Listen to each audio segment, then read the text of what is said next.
Good afternoon, everyone, and welcome to the official kickoff for Lighting Up the Future, the Desert Goes Digital Community Engagement Series.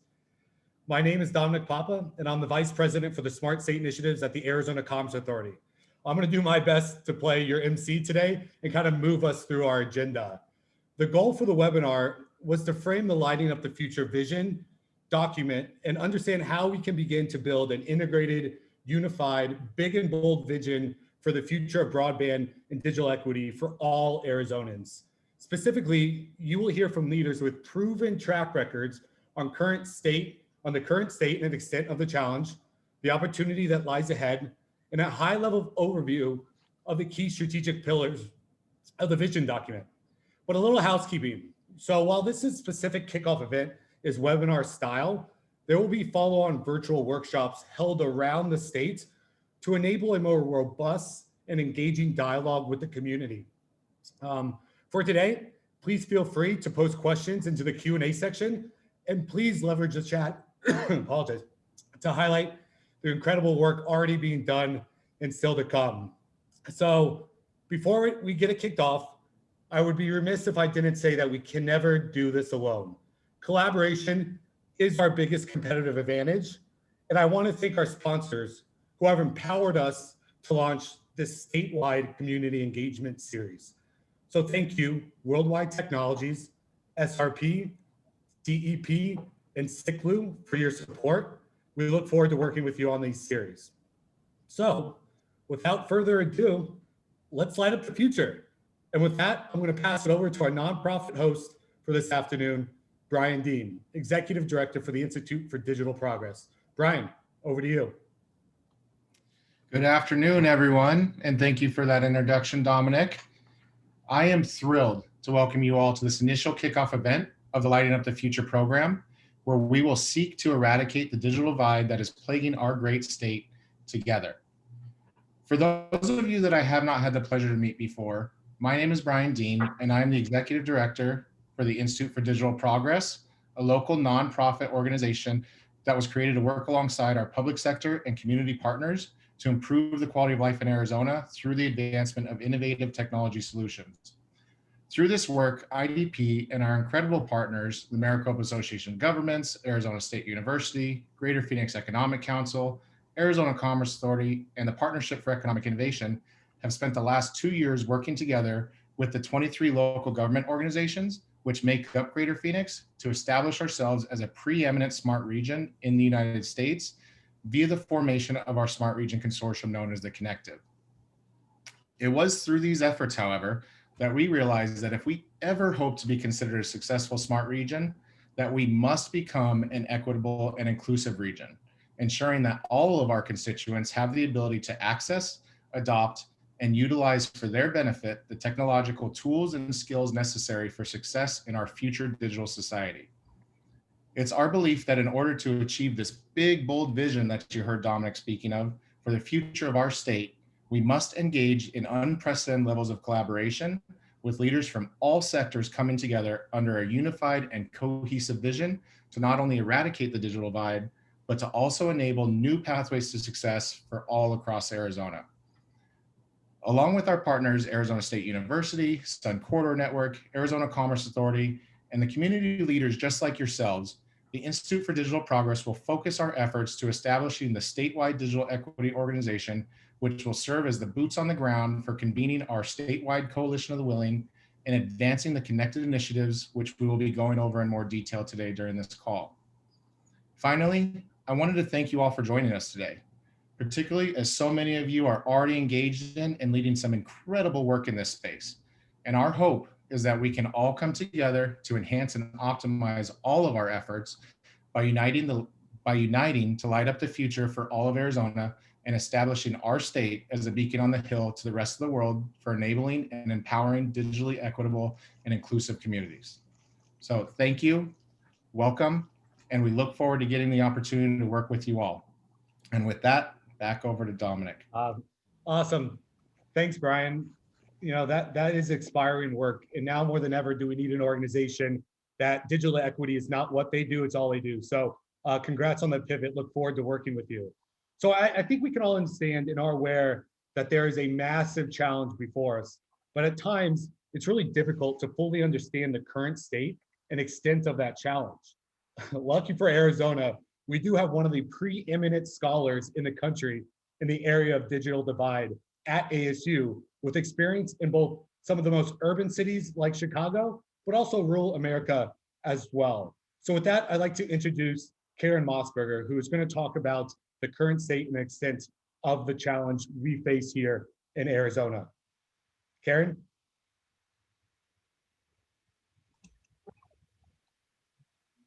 I'm Karen Mossberger, the director of the Center on Technology, Data, and Society at Arizona State University. And I'm also a professor in the School of Public Affairs at the downtown Phoenix campus. So give me a moment here, and I would like to share my screen.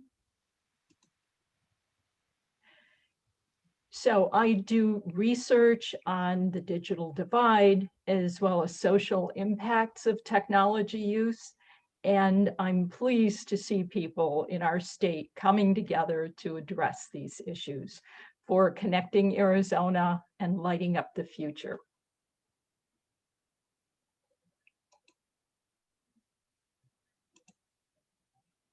We reached a tipping point in March 2020 when life moved online and millions of Americans were left behind for remote work and learning, online purchases, telehealth, job search, access to government and social services. And even as late as February of this year, census data showed that 75,000 households in Arizona still sometimes, rarely, or never had internet available for remote learning. About 26,000 more households in the state had internet only because it was paid for by someone outside the household. In most cases, that was the school district, and likely that's just a temporary solution. These disparities not only affected the individuals that were involved, but had community level impacts. We saw urban schools that were unable to function because so many students weren't online.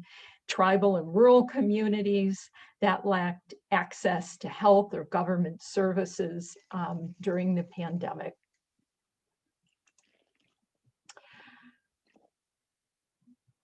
Looking across the state, we can see from the most recent data from the Federal Communications Commission that there are fewer providers and less broadband in counties that are shaded in light blue here.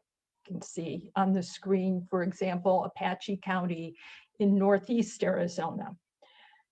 But in a way, this hides some of the gaps that are within counties, and some of these are even larger. For example, even in more metropolitan counties, even in more urbanized areas, we can see some places that are still relatively underserved. And this is for the number of providers or the availability of service. But this availability of service or the number of providers doesn't tell us how many people in counties or municipalities or neighborhoods have access to the internet at home, can afford subscriptions and can afford devices, and can use the internet for activities like distance learning or telemedicine or remote work. The American Community Survey from the census does have data on broadband subscriptions. This is from 2019. It's the most recent data from right before the pandemic. And we can see here, looking at the US as a whole, that 17% of the population in the US does not have any kind of internet subscription, and another 10% have internet only on their cell phones. We've seen during the pandemic the problems that that creates for doing things like distance learning or remote work, or even problems for job search with only a phone, and that is the only internet connection. So my colleagues and I have called these mobile only or cell phone only internet users the less connected. And adding these together, in the US, there's still over a quarter of the population, 27%, that's either unconnected or less connected. Arizona looks much like the nation as a whole. And as bad as that quarter of the population is that's digitally disadvantaged, if we dig deeper, we can see greater disparities by place. Apache County, Arizona, that I mentioned before, which includes part of Navajo Nation, we can see that over 2/3 of the population there is either less connected or unconnected. Within Maricopa County, the town of Guadalupe has 60% almost of the population that's less connected or unconnected. And there are census tracts within Phoenix, in the Isaac School District, for example, that don't look much different from Apache County, where over 2/3 of the population is unconnected or less connected. So we need local solutions to address these problems.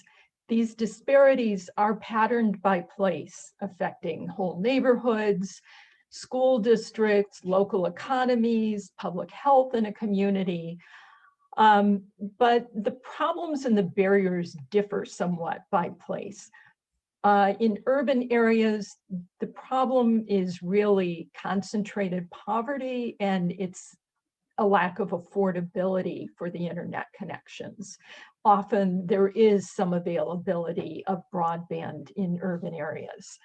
In some rural communities, there is a lack of infrastructure. Not all of them lack that infrastructure, but that's more common in rural areas, but poverty is also a problem there too, and the affordability of connections. So decades of market failure and policy failure have brought us to this tipping point. We have an opportunity. How can we make this moment count for meaningful change? It's really about the future of our communities. Some research that I've done with colleagues that was funded by the National Science Foundation and is coming out this summer in a new book with Oxford University Press. That research uses data that we've estimated and collected, nearly 2 decades worth of data, where we can look over time at what the impact of broadband use is in communities. And we can see that as broadband subscriptions increase in a population, that has a causal effect on prosperity in the community, on median income, and it doesn't matter if we look at counties or we look at the metropolitan level, we can see that causal impact of increasing broadband subscriptions and broadband use, controlling for other factors that affect local economies like the industry mix or education or demographics. That still holds. This is true for urban or suburban or rural counties. It's this inclusive broadband use, these subscriptions and use of broadband across the population, that matters more than just the simple availability of broadband, though that's important too. That's a first step, but we have to make sure that people can use it too. So what's needed going forward? We need policies that address the whole problem, including affordable connections and devices.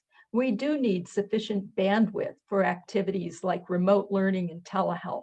So infrastructure is important, reliable infrastructure is important too.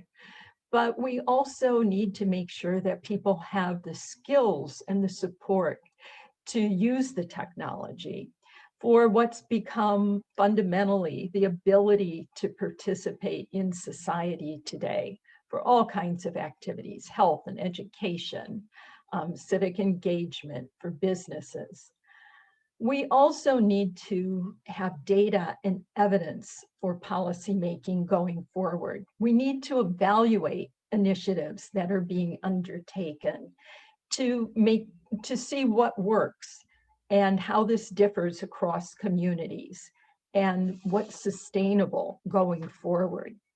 These are the needs that you're going to be addressing today.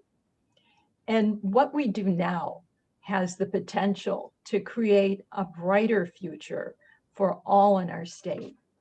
Thank you.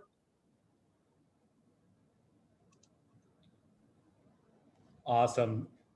Thank you so much, Karen.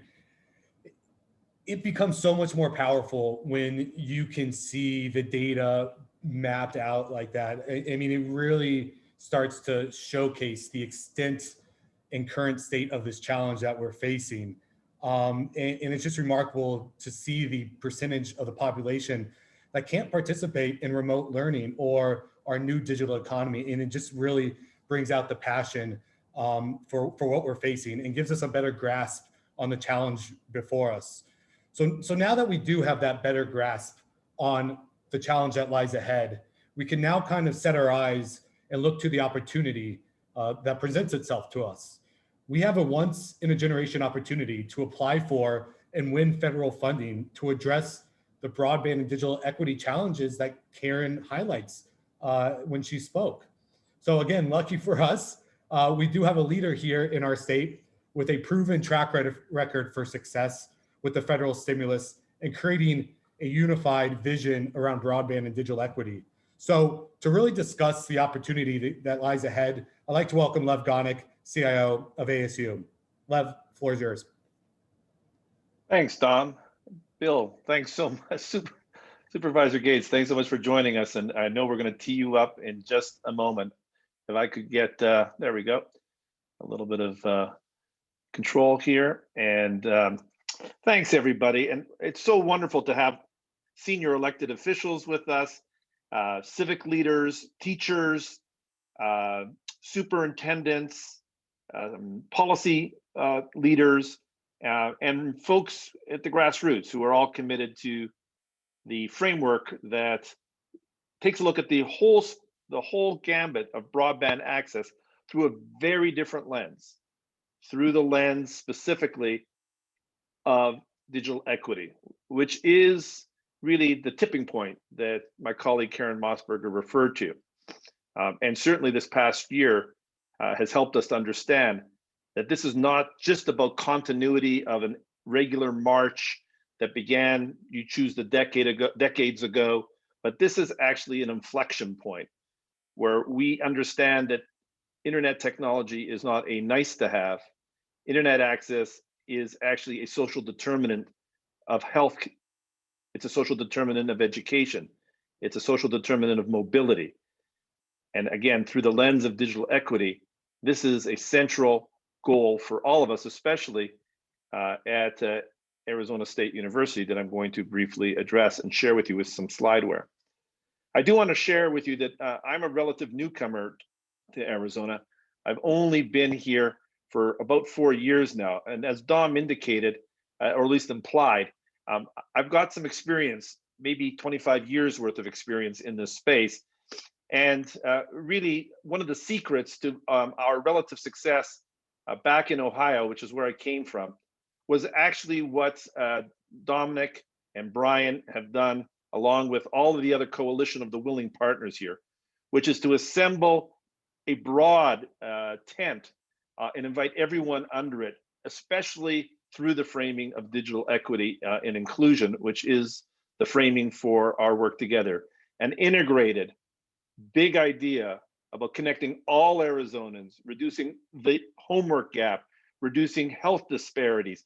That is a framing which uniquely positions us, as was my experience back in Ohio, to actually go after competitive dollars. As many of you probably know, because you're interested in this webinar, and hopefully you'll be engaged in these follow-up interactive sessions coming up in the weeks ahead. As many of you know, there's a lot of federal money being spent on broadband. And really, in order to capture all of the broadband that we have to realize that not all of it is being distributed by formula. Significant amounts in the tunes of tens of billions of dollars are going to be competitively put out. And it's been my experience that by coming together with an integrated vision, a vision that everyone can support, no matter which community you're with, no matter which school system you're affiliated with, no matter which city or town hall you're involved in, that you can point to, again, the vision of lighting up the future. That is a way that all of us can actually go forward. And I share this in part because I think it's hugely important to have a shared vision. I also want to share with you that on the other side, the people actually giving the money out actually don't have the capacity to receive thousands or even just hundreds of applications for Arizona in order to adjudicate and review them in a timely fashion, because their imperative back in Washington, D.C. is to have shovel-ready projects underway. So this is actually a call to action of working together through the lens of digital equity to actually take some action. So if it's okay, I'm going to spend the sort of second part of my sharing here with a bit of a couple of slides, if it's all right for me to share. So let's see if I can just move this aside here. And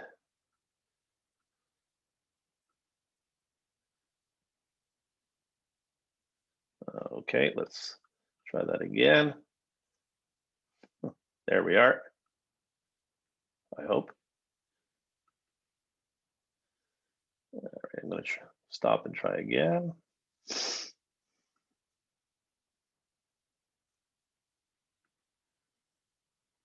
We'll go here. Okay. Apologies for that small delay, but I'm not going to spend a ton of time going back through many of the most important things that Karen Mossberger shared and that Brian Dean led with. But I want to share with you that Arizona State University is committed to being a partner in this big vision and to making sure that Arizona actually secures more than its fair share, that we're actually on the winning team for addressing this work. And Karen spent a lot of time talking about the broad set of issues related to connecting the unconnected. But I look at it particularly through the prism of education. And we know that in fact, 60% of low-income students have had to participate, especially this past year, in online environments, not with broadband, but with their cell phones or through hotspots or through going to Starbucks or to McDonald's in order to actually participate, especially these last 14 months along the way. And that is because they are either underconnected or unconnected, as Karen outlined. And again, taking a look particularly at rural and tribal lands, the numbers are astounding in terms of folks without reliable connectivity. And of course, especially to those who are least fortunate in our community, thinking about the challenges that we have if you are living homeless in the Phoenix metropolitan area or in Tucson. The only way to actually get into public housing in either of those cities is actually by applying online. So we have a sort of systemic set of issues that I think are hugely important for us to be tackling together along the way. And again, this is, as Karen outlined, the challenges are not simply uniform. They divide out in lots of different ways around cultural lines and ethnic lines. And of course, also around issues around poverty, as Karen outlined. So from ASU's perspective, again, we are by charter, I think hopefully most of you will know that ASU by charter is actually committed to being of service and committed to the success of the community. And we're particularly obviously committed to doing so through the lens of education and of course, partnering with others for health and opportunity across the entire state. And working as we have very effectively on so many other issues facing Arizonans, partnering with the public sector, with small businesses, and especially now a great opportunity to leverage the many individuals who are committed to digital equity and inclusion to go after this big time in order to actually take advantage of, again, not only hopefully a coherent policy framework, but also a commitment to doing things together, to designing, building next generation networks that will support the needs of those who are not connected.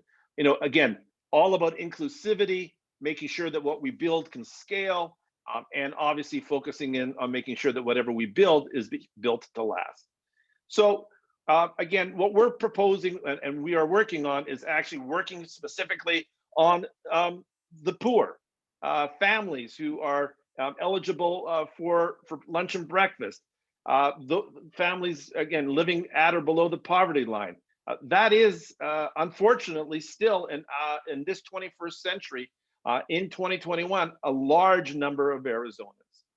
And our goal is to scale, is to work from school districts all the way through, hopefully working with the supervisor and others at the county level, and then connecting county levels all the way up to a statewide effort. So I just want to conclude with just a couple of one example of that small little pilot work that we've begun to do. And this is, again, a reference that Karen made in her presentation, working with really a community for whom 2/3 of the community have no internet access in the area of the Isaac School District. And to the left is a picture of a set of homes that is right across the street from the school, the Moya School, which is across the street. It's a series of trailer parks, homes, mobile homes that are out there. And again, our goal has been to figure out ASU using its technology, leveraging its assets, partnering with the school, partnering with the community, leveraging some of Karen's colleagues at the Watts School that is committed to social engagement, is to provide high-speed, reliable, robust internet access that is equivalent to, if not better than, what most of us have in our own either suburban or broadband experiences that we have. So for example, on the right-hand side, you can see that this household, which has 4 kids who are at the school across the street, who regularly tapped out on their hotspot every month, now have reliable, symmetrical, nearing 190 megabits per second up and down along the way. This is sort of the level of the effort to get in motion and to begin telling the story. Again, Moya being one of them, a series of other projects that ASU is involved working also in Alhambra with refugee families and working hopefully in other communities along the way to put in motion our commitment to leverage our assets to them not only build out these little proof points, but to assemble these proof points into a coherent strategy around how to supporting access, supporting adoption, and supporting the use of technology to advance individual members of the community, their families, and their common success. Thanks. Back to you, Dom. Thank you, Lev. You know, I thought a couple things that you mentioned there that I heard over and over was, you know, supporting and building on top of each other, right? We're in this challenge together.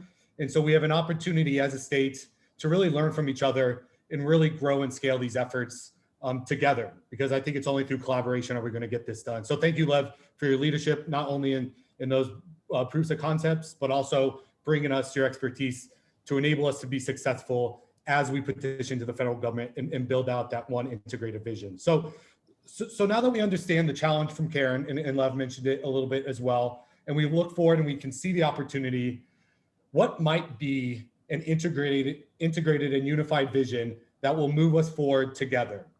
The Lighting Up the Future document, initially drafted by a series of stakeholders, its goal is to provide a broad vision to finally solve the broadband and digital equity gaps in Arizona, and can really galvanize a coalition of, as Lev mentioned, community leaders, elected officials, and private sector partners who want to see this problem addressed for decades and generations to come. So here to really frame the vision document and provide a high-level overview of the different sections is Erin Carr-Jordan, Head of Social Impact. So Erin, over to you. Thanks so much, Dom, and thanks, Lev and Karen. It is an absolute pleasure to be here with everyone this afternoon, going into this evening. Like Dom said, I'm Erin Carr-Jordan. I'm the head of social impact here at Arizona State University. And I have been working in the social impact space, specifically focused on equity, for well over a decade now. And I consider it a great honor and privilege to be able to use the skills that I have to now contribute positively to lighting up the future. And I'm thrilled to be here with you tonight to share the Lighting Up the Future vision. So let me go ahead and share my screen, and we will cross our fingers that it goes well. All right. Are we there? All right. Okay, so Lighting Up the Future, the desert goes digital. I thought it would be a good idea to just briefly level set and do a little bit of definition suggestion. So we have taken on the definition of digital equity, that is, digital equity is a condition in which all individuals and communities have the information technology capacity needed for full participation in society, in democracy, and in the economy. Digital inclusion, as you heard Lev mention, is the ability of individuals and groups to access and use the information in the communication technologies once they have them. Really, when I think about it, I think that digital equity is about making sure that everyone, regardless of age, gender, race, ability, geographic location, culture, or any other variable, can fully engage online. And digital inclusion is about having the knowledge and skills needed to use the technology effectively once they have it. This is about more than connecting the unconnected. Just for a minute, just take a breath, pause, and imagine an Arizona where every person is engaged and is actively participating in shaping the future of the communities in which they reside. The pandemic has exacerbated inequalities that existed and has shown a light on the extent of the need for a statewide integrated vision to support Arizona's broadband needs. People who were struggling before were struggling even more. Kids who were behind at school have now been left behind and desperately need to catch up. The homework gap has widened. People who lack skills are now even further behind, and vulnerable populations are even more at risk. These are the things that we have to contend with. So there are 5 basic steps that are purported to first get us there. First, we need affordable and robust broadband internet service. We need internet enabled and needs-based devices. We need high quality digital literacy and technology training skills, so that once we have affordable and robust broadband service and devices, people have the skills that they need to actually be able to use them. Everyone runs into trouble every now and again, and we need to make sure that there is high quality technical support when those troubles pop up. And finally, we need applications and programming that promote self-sufficiency, encourage participation, and encourage collaboration. It's all of these steps together that create a vision in 2030 and beyond where everyone has an equal opportunity to thrive, and we fully achieve the equity that we strive to. Here's what we know. The cost of exclusion from the broadband economy is massive. As many as 1 million Arizonans are unconnected or underconnected right now, from schools, jobs, and healthcare. Imagine that for a minute. Kids who cannot go to school, kids who are unable right now because of the pandemic and many other variables to just access their education, whether they're in K-12 or higher education, people are being left out. The same thing is true for jobs. You hear often the 21st century workforce. The 21st century workforce is powered by digital, by technology. And if you can't participate, you cannot compete. So social mobility becomes inaccessible to a huge population. And finally, to healthcare. Think about how many people are vulnerable. People who were dealing with poverty, who, when the pandemic struck, couldn't get access to healthcare, couldn't engage in telehealth, couldn't discern whether the information that was coming at them was good information or bad information. Being able to access information is the great level setter. So to make sure that everyone, again, has that equal opportunity, we need to make sure that everyone is connected. Starting today and over the next decade, Arizona's Lighting Up the Future will do a few things, and they are very important things. First, deploy world-class broadband network everywhere in Arizona. Second, connect every Arizonan to that broadband. Third, and this is tremendously important, and I think it's one of the reasons everyone is here today, we will leverage the ideas and the passions of all Arizonans, and we will use that to improve the delivery of essential services, those things that we all use every single day. But we need all of us coming together collectively around this vision to do that. And then also we will create opportunities for every single Arizonan to participate in the growth of the broadband economy. To do that, we have a very important element, and we will ask you at the end of today to participate in this. We need that coalition of the willing. I want everyone that's here to be part of this coalition of the willing. What that basically means is we focus on human impact, right? The human impact. We need an unprecedented, never before coalition of civic leaders, of business leaders, technologists, educators, grassroots activists, all of us coming together to leverage our skills and our unique knowledge, to bring them together to collectively, cooperatively address and overcome the challenges on behalf of all Arizonans equitably. By 2030, there will be 10 million Arizonans living in 1,000 cities, towns, reservations, on 20,000 farms, and our kids will be attending more than 5,000 schools. That is a big ask, but collectively, we can get there if we focus on the human aspect. Okay, so we know there's challenges. There are 3 big ones. There are 3 gaps. The first is the availability gap. And it is what it sounds like. It's really the operational gap that exists between the demand for services and the services that Arizona can realistically deliver on demand in real time. That gap is pretty big. To address that gap, we have to do a few things. First, the digital infrastructure corridors. And in these corridors, we will incentivize private sector investors to address the needs of underserved and unserved parts of the state through fiber and related digital investments that support commercial services and consumer needs, basically the things that we all use every single day. Second, Arizona's community anchor network. The Community Anchor Network will follow best practices to support schools, healthcare facilities, local and state offices to enable world-class broadband networks to serve Arizona's all through public services, the delivery of public services, excuse me. And finally, Arizona's public broadband service to connect the unconnected.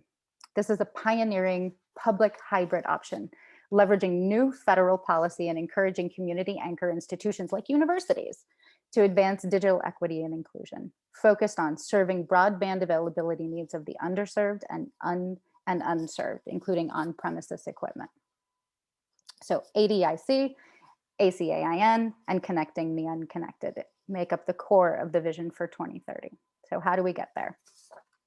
To get there, we need a few benchmarks. We need benchmarks for personal wired broadband, for wireless broadband, for mobile availability, for schools and libraries, for classrooms. And at the end of it, every single school must have Wi-Fi or alternative options that are no more than one generation behind industry standards. Again, this is focusing on those places where it's most needed and creative systems where we can measure our impact and measure our success. The second gap is the adoption gap. The adoption gap is really the gap between availability and use in homes. The adoption gap is massive. It is currently 3 times larger than the availability gap. It disproportionately impacts the poor, the elderly, and the disabled. Millions of Arizonans have broadband available to them, but they have yet to adopt it in their homes. And the 2 primary causes of that are it's not affordable and they're not digitally ready. So we have to address both of those things.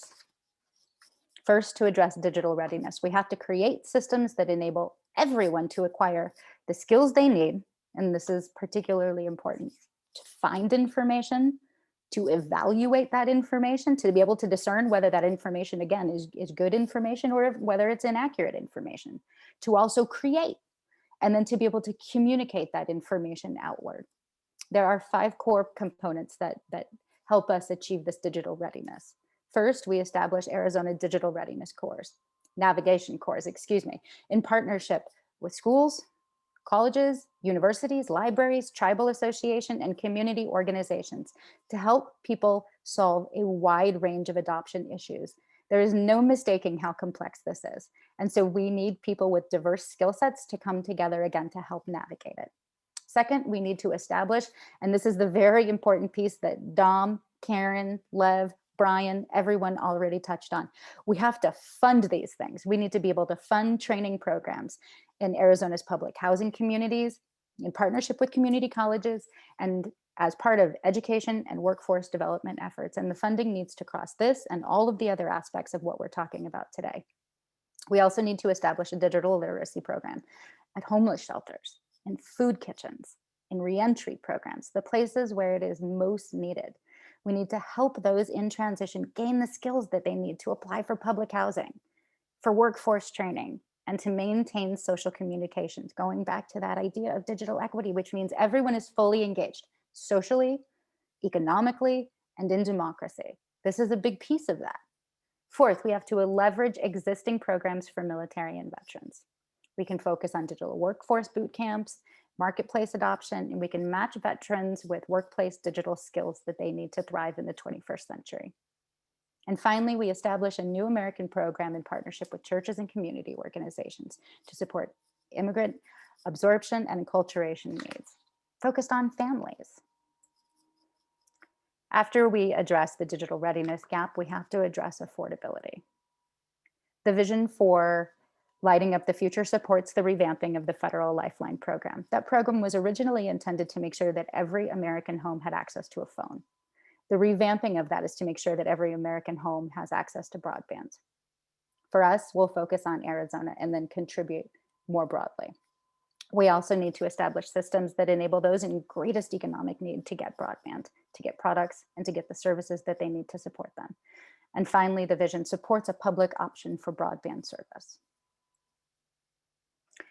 And then the one that I think we can focus on most, utilization gap. And this is how we leverage that coalition of the willing, regardless of what sector you're in. We need you, we need your skills.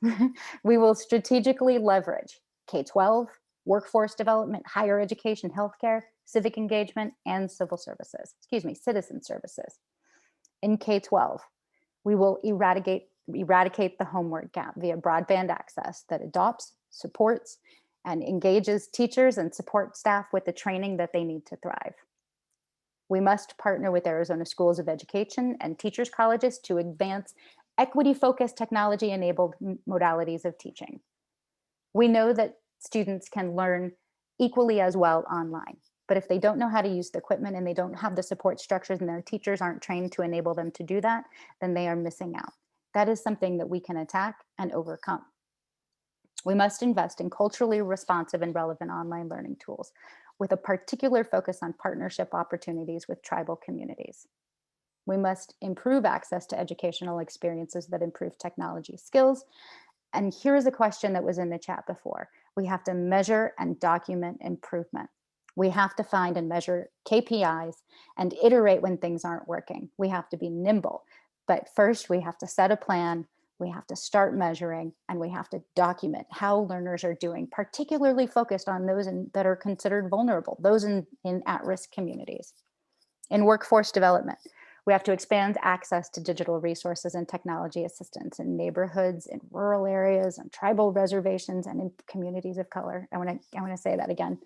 Workforce development, which gets to the heart of how do we prepare everyone to thrive in the 21st century workforce?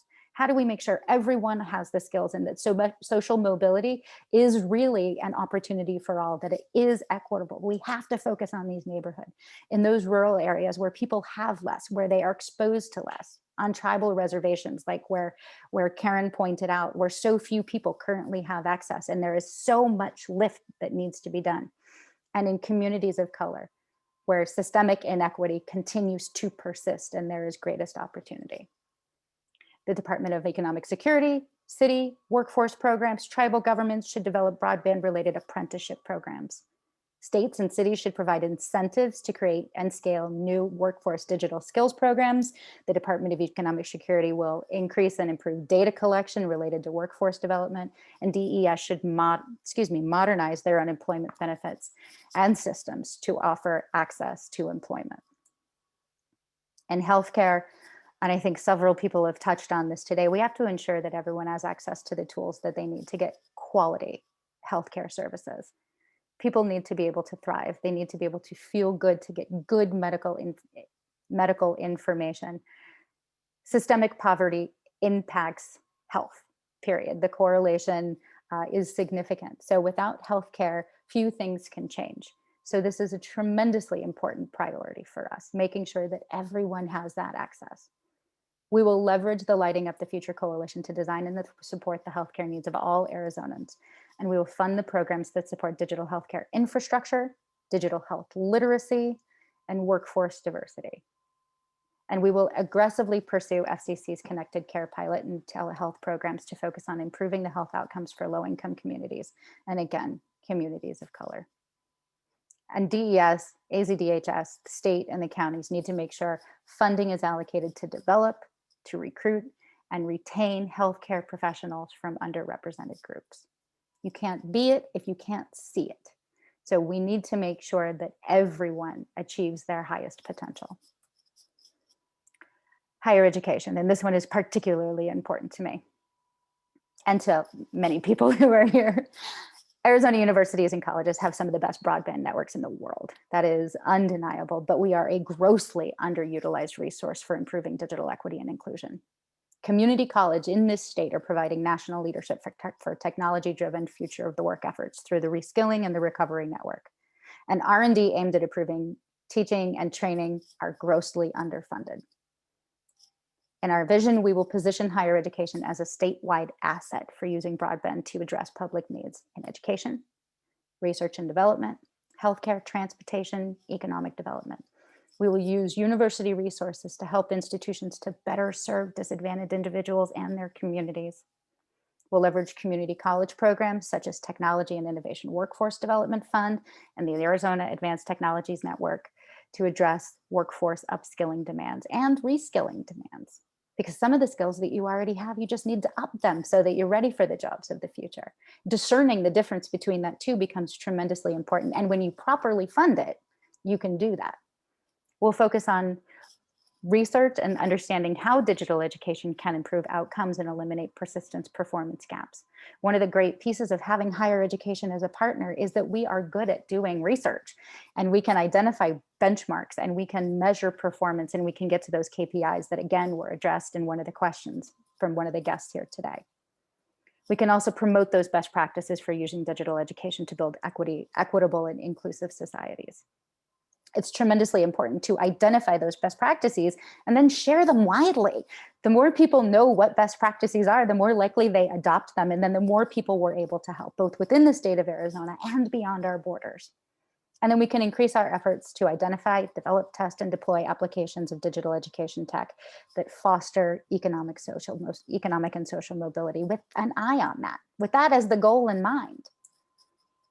Citizen services allow us to focus on connecting the unconnected, low-income, and minority communities to improve online access to state, county, and city public service. But we need to make sure that government websites are optimized for mobile use. Some people, that's all they have to access that information. If they're not optimized, they don't work for everyone, and that isn't equitable, which is our overall goal here for the vision of 2030. We'll launch an Arizona-wide digital trust campaign, inclusive of digital spaces for citizens to access and control their government-held, personally identifiable information. Trust is a very big deal. And if people don't trust us, it's kind of a problem. So we need to make sure that this is woven tightly through the model, that there is an actual digital trust campaign that enables everyone to access their own information so they have a sense of control and a sense of power. We'll improve automated online government support, and will accelerate the digitization of forms, data entry, signing, submissions, those things that we all use every day that we need to make sure everyone can use every day. And then finally, civic engagement. Lighting Up the Future will support the work of the Connective. And I'm sure Dom is happy to have you look at the Connective, learn more about it, to learn more about the Institute for Digital Progress. The work that they are doing across the state is absolutely amazing. And the work that they have done to bring together consortia and collectives across sectors will be an absolute imperative to leverage for the benefit of lighting up the future. Our blueprint embraces the build out of wireless and wired infrastructures and the development of service and operational models that provide the most community value. Working with the community is the only way to know if you're adding value. It is deeply woven through this vision and through this model. And the Connective and IDP will provide a reference architecture and a playbook for deploying community networks to unserved and underserved communities across Arizona. So that was a lot of talking that I just did, but I'm going to leave it with one very important piece here today, because we are lighting up the future, and we did talk about the coalition of the willing. So I say, if you came today, you're already willing, right? I mean, that's the assumption that I'm making. So join us. And I think we will have a way for you to do that immediately. But as we start to move this vision forward, we want all of you to take part of it. We need all of your passions. And so thank you very much for being here today, and thank you for listening. Thank you, Aaron. That was incredible. I understand there's a lot more depth and details to be figured out, but that was absolutely perfect overview. Thank you so much. As we mentioned, in order to achieve these ambitious goals, as Aaron just said, and set out that are set out in this vision document, it's going to really take an unprecedented coalition of leaders. And it's also going to take forward-looking elected officials as well. So here to provide concluding remarks is Supervisor Bill Gates of Maricopa County. Supervisor Gates, the floor is yours. Don, thanks so much. And what an amazing meeting this afternoon. And there's so much energy, and thanks for inviting me to be a part of this. You know, I'm just thrilled to be spearheading this effort, Dom, with you and with Lev, this lighting up the future, the desert goes digital.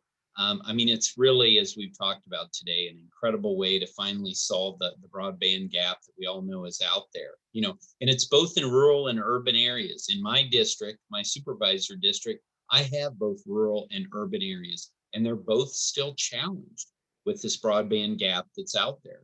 I mean, for me, this is not a kind of a new passion for me. As Don knows, you know, I've been focused on tech adoption, smart government, and broadband expansion for many years. Back when I was chair of the Board of Supervisors in 2019, we had a goal to provide as many services as we could, county services, through digital means, so that we could use technology to run county government more efficiently. Little did we know at that time that we were just a few months away at the beginning of 2020, where we had to see just how far we could go in being a digital county. And so we're grateful for that. But most of you guys know that this gap is out there, both in rural and urban landscape, and it's something that we've all been trying to focus on for years. But with COVID-19 and the major transformations that we've had to go through in a short period of time, we now know more than ever how important access to the internet is, and also, how sort of tragic the gaps are when we do have those in access to broadband. We saw individuals and communities that were left behind because of that, simply because they couldn't connect to reliable internet service. We heard the stories earlier about kids going to McDonald's and Starbucks, to try and make these connections to wireless. And that can't be the way that we're going to move forward into the future. We understand that not only this is a challenge in Maricopa County, but it's really a challenge across the globe. And we can't do it alone. There's no one group that can accomplish this alone. We all have to collaborate. That's why I'm so grateful to the Connective. That's why I'm so grateful to everybody who's participating in this meeting today. We know that workplaces and classrooms are only going to increase their virtual footprints moving forward. So again, we know because of that, the addressing these gaps to not only broadband, but also to digital literacy training is so important. But we do have a path forward, thank goodness. Again, due to Dominic's leadership and Lev's leadership, we've been able to form a coalition of community leaders, elected officials, and folks from the private sector who want to see this problem addressed for generations to come. We really do have a once in a decade opportunity right now to apply for and win federal funding to address our broadband needs. And it's uber important that we do this with one voice. Lev knows that as well as anybody, and I'm grateful for his leadership. So I've called on other elected officials, community leaders, and private sector partners to sign on to the vision document that we've created. Now really is the time for us all to come together and ensure that Arizona doesn't have one single student or a worker without access to reliable internet, and that our economic future is ready for the digital age. So again, Dom, thanks for this opportunity. And thanks to everyone who's participating in this extremely important endeavor. Thank you, Supervisor Gates. That was an incredible conclusion, and we really appreciate your leadership in this area. We know we're going to need it. As you can see, the passion's there. Let me just share my screen as we move towards next steps.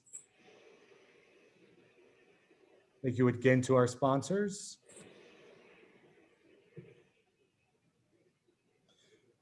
So, I think as you could feel from Supervisor Gates, the passion's there, the coalition is building, and we're excited to light up the future together. So the next steps are important to understand, and I'll be respectful of your time, so we'll wrap up here, but all this information will be on our websites.